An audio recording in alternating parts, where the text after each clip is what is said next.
want to extend the condolences to the victim's family. We also will be releasing the name of the victim today. And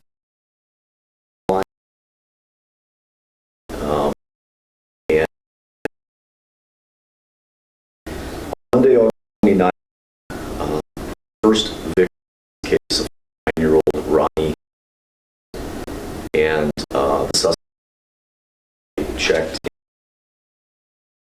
West 12 and West Bond. We believe that Mr. Pat, some 3 p.m. that same day. Based on established investigators, 30th, the suspect, William Wright, items in around 5 p.m. outside that motel. Was led to the area where the second victim in this case, Ronald George, was around August 31st at about 2 a.m. east to the area of P Streets. And as we put together a timeline, around 4 refuse company picks up from that dumpster outside of the hotel at Northwest 12 and West to the landfill. After we determined that information, we contacted transit utilities and aware and landfill representatives, identified and isolated that area around 5 a.m. Thursday, September 1st. An autopsy began for remains located outside of the local motel at about 11 a.m. that same day.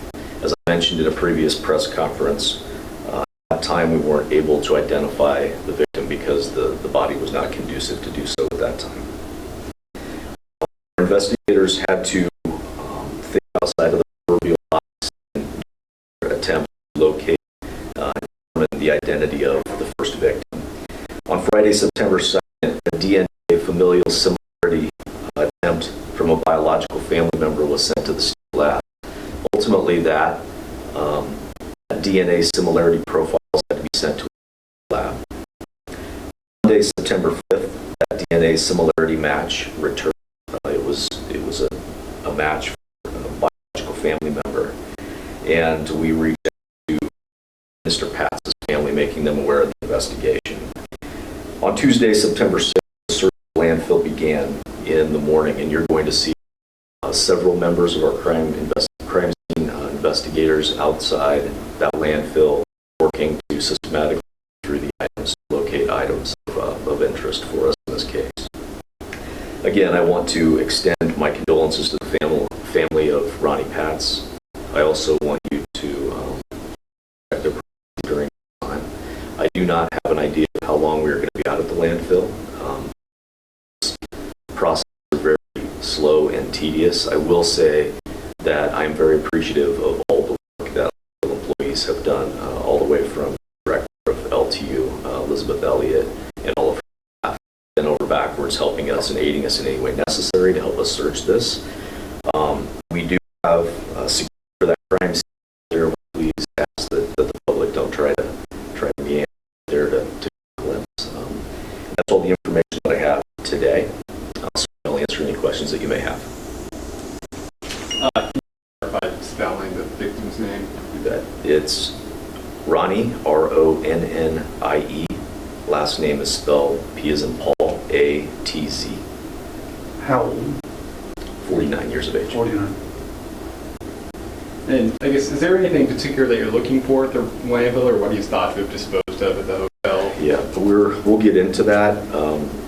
Certainly, I'm not prepared to release that right now. It's specific items that we're looking for at the landfill, a specific bag that we're looking for at the landfill.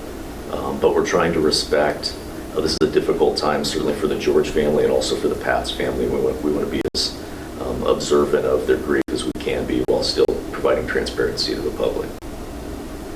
Would you have to wait until you find that bag to know what additional charges Wright might be facing, or do you have any lined up already? Correct. There should be other charges forthcoming, but not at this time. Our concern right now, my concern, is for the safety of my officers that are out there searching. You know, when you look at a search of a landfill, I don't have any experience, and so we had to reach out, and certainly the crime scene techs that we have, they take tests and they know a little bit about it, but we haven't undergone something of this magnitude for some time. So just the simple things of having LTU employees change the road and fence off the areas to obtain things like puncture-resistant boots and gloves and come up with a plan to search this area, it took a little bit of time to put that together. So that's why you see the landfill, really identifying that area Thursday, but not being able to search it until Tuesday morning. Can you describe Mr. Pett's injuries of why he was unidentifiable at this point? Not right now. Do you have any idea what they were doing at that hotel, or is that still under? We don't. I think that the timeline that we have is pretty good, starting at when they checked into the hotel that morning. But certainly if anybody knows of the relationship or saw them in the time preceding, so the early morning hours of Monday the 29th or even Sunday the 28th, we'd like to hear from them. And they can reach out to us directly at 402-441-6000. They can also contact us at Crime Stoppers at 402-475-3600. I think as of Friday, Mr. Pett's death was just suspicious. Is he officially a homicide victim at this point? We're still investigating it as a homicide. A variety of information gleaned during the investigative efforts by multiple members of my criminal investigations team leads us down that track. We don't want to make those assumptions yet, but everything that we have gathered right now is leading us to believe it is a homicide. And while Mr. Wright hasn't been charged, I guess you guys have kind of openly linked him to Pat's death, which is not kind of a standard thing unless you're pretty sure of it. So I guess is he thought to have killed Mr. Pat's? He is the main and only person of interest.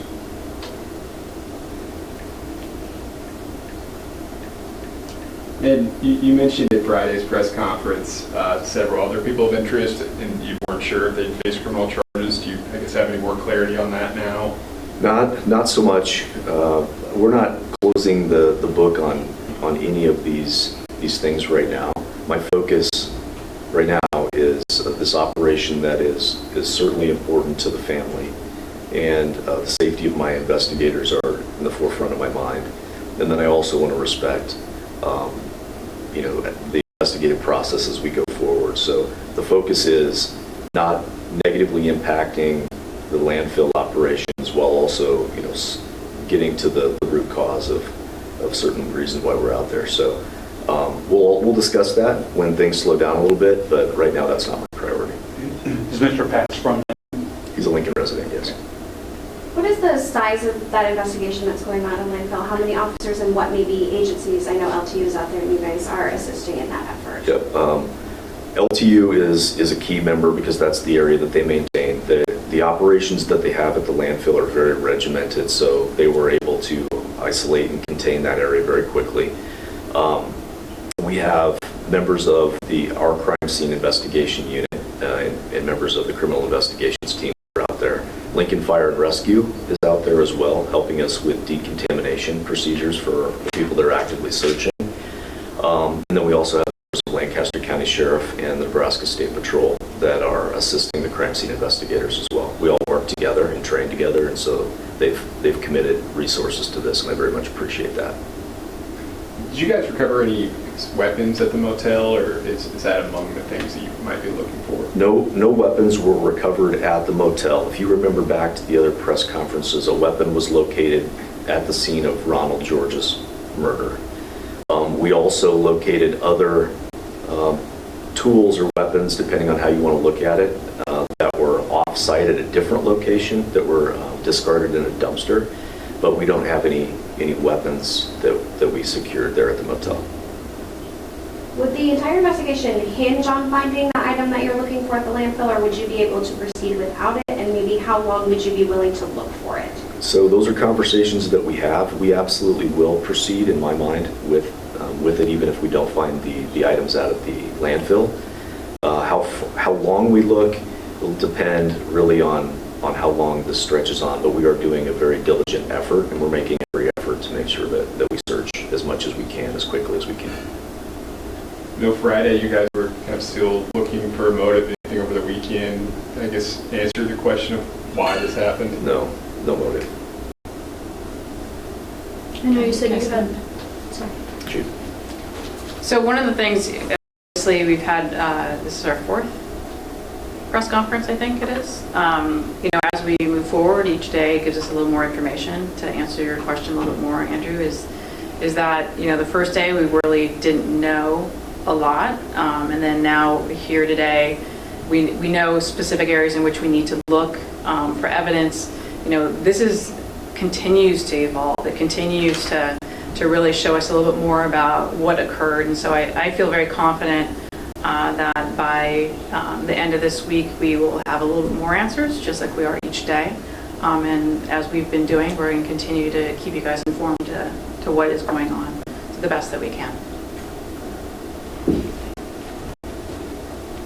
I know you said you didn't really know the relationship between Wright and the two victims, but was there any relationship between the two victims themselves? Not that we've determined yet, but even after arrests are made, or people are identified, or even initial interviews are conducted, there's always additional information that may come in, and we'll continue to follow up on those and shore up all of those questions that you have, and of course we have as well.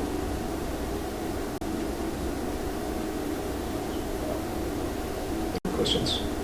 I thank you very much. Thanks, everybody. Thank you.